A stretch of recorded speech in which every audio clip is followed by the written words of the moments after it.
Cream Cornwall's about classic, timeless products with a contemporary twist. There is a constant to it. We've got a product that people love. My first proper job was working in London in Russell and Bromley in Bond Street. Much to my parents' disgust, I decided not to go to university and went off to London with a drummer in a band. So I went to Australia in '96 and spent 15 years there. And then I decided that I would create my own range of scarves. That's my passion, I guess, embroidery. My grandmother was a fantastic embroideress, and that stayed with me really, that love of colour and thread. I missed Cornwall. Cornwall is somewhere that pulls you back, so I wanted to come home. It's so beautiful, you know, the light, the colour of the sea. I feel like I belong, you know, it's my place, it's my home.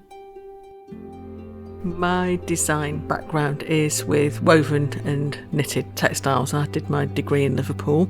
I did a work placement at a small studio whilst I was at college. Went back to see them when I finished and stayed for 21 years. So it was something that I really, really enjoyed. But sometimes I didn't feel as though you got enough out of all of the ideas that you time to think about doing something a little bit different. So that's what we did. We upped sticks and we came down to Cornwall. At the time, I was wandering around deciding what I was going to do with this little inkling of an idea.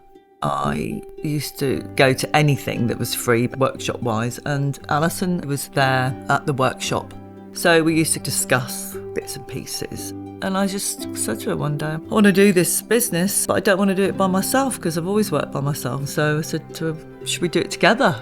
And then the next thing, Alison was emailing over a list of names because we were like, what are we going to call it? And Cream was there, and I'm like, Cream, it's got to be Cream. All those connotations around it for the colour, cream, the best of. And we felt it was really important to have Cornwall in the name so that people knew where it came from and what its heritage was. So Cream Cornwall was born.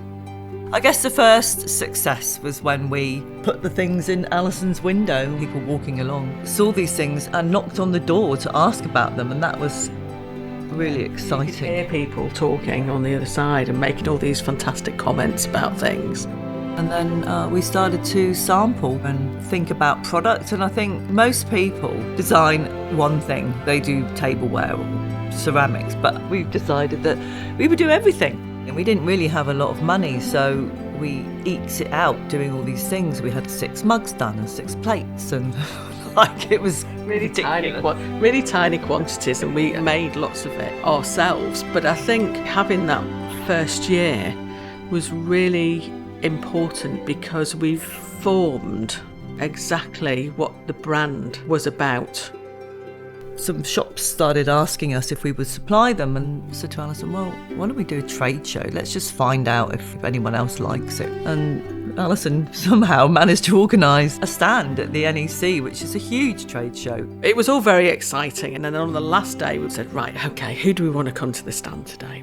Liberty's, okay. Rebecca had to go off and see somebody else, and sure enough, she'd only been gone 2 minutes, and the girl from Liberty's came on and placed an order, and it was so exciting.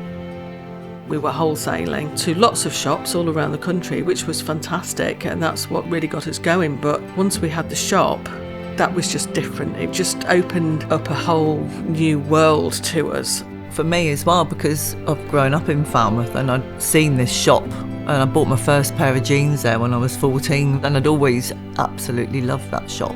We'd always had this bigger vision, and that moment of having the keys to the shop was really special. If you've got an idea, then go for it, because it doesn't matter whether you're 40, 50, 60, anything is possible and everything is attainable if you really want it.